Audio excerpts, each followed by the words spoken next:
Hello दोस्तों, राधे राधे। हम सुनाने जा रहे हैं आप सबको एक छोटा सा विवाह गीत। कैसे लगे कमेंट जरूर बताना। लाइक सब्सक्राइब और शेयर जरूर करना। चिट्ठियाँ ही लिख भेजाएं समधि कवानेरा दिहले समाधिरम के हाथ हमारा तो पूता समधि ऐस दुलरईत बिना पाने पर गाना दे बिना पाने पर गाना दे फेरी के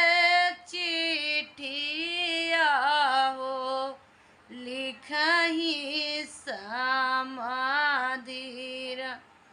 दिहले समाधिरम के हाथ दिहले समाधिरम के हाथ हमारा तो बेटी समधि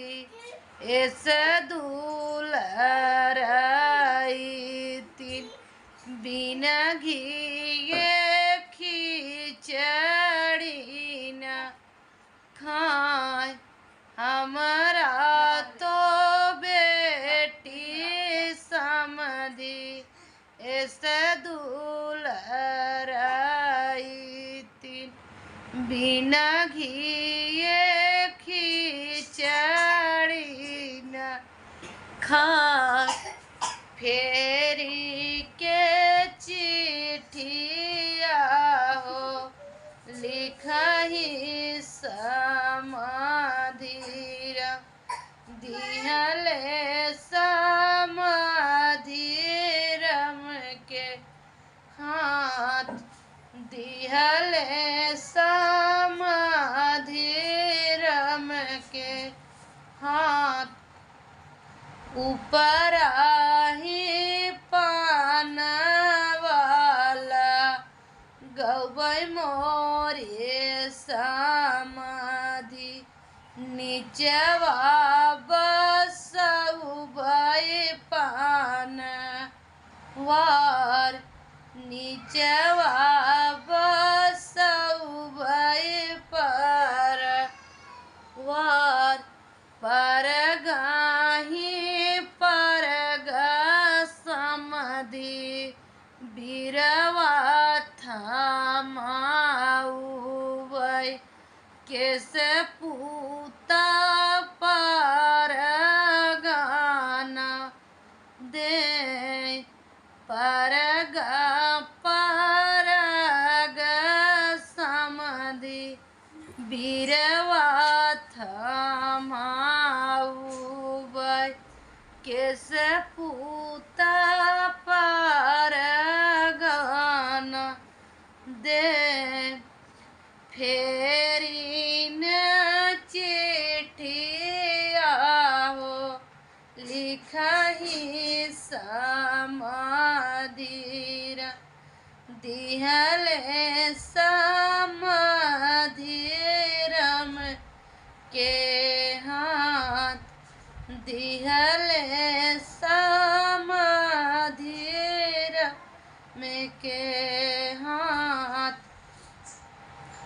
खरी कान रखबै समधि गैया से भैंसिया घिया ना करबै अधिका घिया ना करबै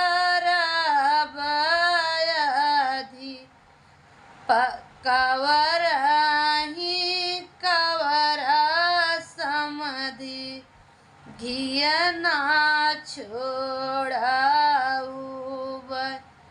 के सधिया खिचड़ी न खाए कवराही कवरा समाधि घियावा छोड़ाऊबा के सधिया खिचड़ी न खाए